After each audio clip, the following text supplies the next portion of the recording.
Now, you also saw We Are the Millers, which I'm totally No, jealous. I saw We're the Millers, not We Are. We're the Millers. Yeah, it's not We Are the World. Which I'm Why are you jealous? because I really wanted to see it, and I haven't found anybody that will go see it with me yet. You should have went with me. Why didn't you go see it when you went and saw Elysium instead of that one? Because my wife refuses to see it. She thinks it looks dumb.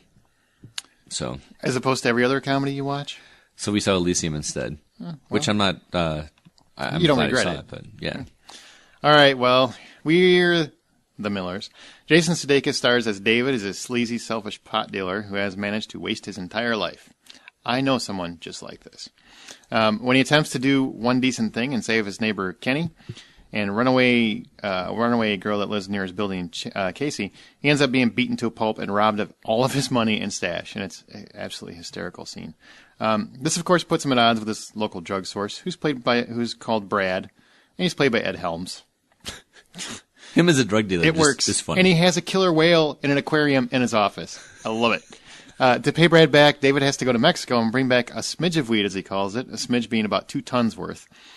So David decides, gather together a fake family, grab an RV, because that combination will never get stopped at the border. So he gets his neighbor Kenny and the runaway Casey to pose as his kids. He enlists Jennifer Aniston, who's a stripper, to pose as his wife and the mom. And of course, everything goes wrong. They end up being chased by a Mexican cartel. They run into the DEA. They fight. They bond. They fight some more. Eventual showdown at the end. Look, the plot for We're the Millers couldn't get really any more basic. And I could care less. It takes a lot. And if you guys have ever listened to my reviews, go look at my scores. It takes a lot for me to give high raves to a comedy because so few of them, to me, feel really clever. And because I'm the angel of death. But I laughed from start to finish. Is it smart? Like your wife wanted? No, not really. But the humor is clever. The performances are freaking hysterical. I've always liked Jason Sudeikis, but he's always been that supporting guy who just smarms his way through a movie. Here he takes center stage. And he reminds me, Brian, you'll appreciate this because Scott's, he was born when Chevy Chase was in his prime. But you remember how Chevy Chase was in the 80s where he had that smarmy attitude, but he could also pull off the heart?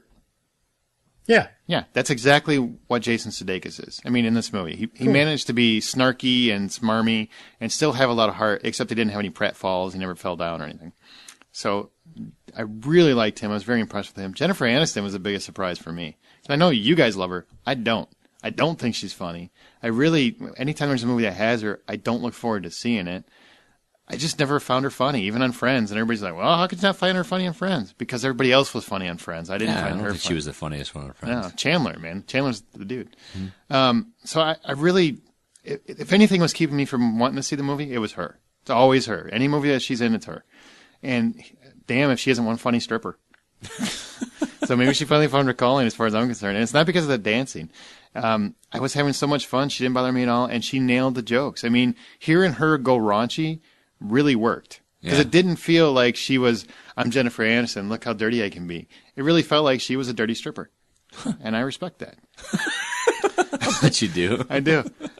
Kenny was just the sweetest kid ever. And his naive nature really gave the movie that needed center that you really needed in a movie full of like selfish deviants. Casey's played by Emma Roberts, who is Julia Roberts' niece. Oh. Yeah. And Eric Roberts' daughter. She's just an angry wench. She was who gets won over by all the fake familyness that goes on. I mean, it really works, and it's one of those movies where you know exactly how it's going to end. I mean, 5 minutes in, you know how this is going to end.